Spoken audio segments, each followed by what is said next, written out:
বিশ্বকাপ মানেই Messi, Mbappe কিংবা প্রিয় দলের জয় পরাজয় নিয়ে উন্মাদনা।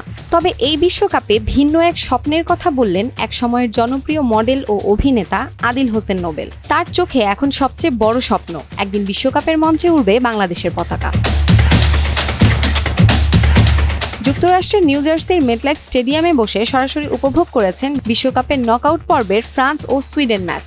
স্ত্রী ও বন্ধুদের সঙ্গে খেলা দেখতে গিয়ে আবেগঘন এক বার্তা শেয়ার করে নিজের ফেসবুক পোস্টে তিনি লিখেন, পুরো দেশ যখন আর্জেন্টিনা, ব্রাজিল আর মেসি, এমবাপ্পের গোলের হিসাব নিয়ে ব্যস্ত, তখন হৃদয়ে উঠছে শুধু একটাই পতাকা, বাংলাদেশ।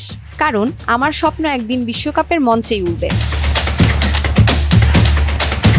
এই কয়েকটি লাইনেই ফুটে উঠেছে দেশের ফুটবল নিয়ে তার গভীর ভালোবাসা আর প্রত্যাশা। বিশ্বকাপের উন্মাদনার মাঝেও অন্য কোনো দেশের নয়, নোবেলের ভাবনায় জায়গা করে নিয়েছে শুধু বাংলাদেশের লাল সবুজ পতাকার রং। এটাই অবশ্য প্রথম নয়, এর আগেও 2022 কাতার বিশ্বকাপে লুসাইল আইকনিক স্টেডিয়ামে বসে আর্জেন্টিনা ও নেদারল্যান্ডের কোয়ার্টার ফাইনাল ম্যাচ উপভোগ করেছিলেন তিনি। এবারও বিশ্বকাপ ফুটবলের সবচেয়ে বড় আসরে উপস্থিত থেকেও দেশের ফুটবল নিয়েই স্বপ্ন দেখলেন এই তারকা।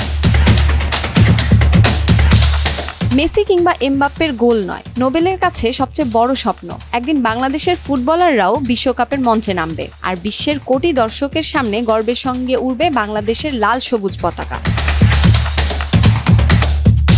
শামসুন নাহার দোলন, টাইমস টুডে।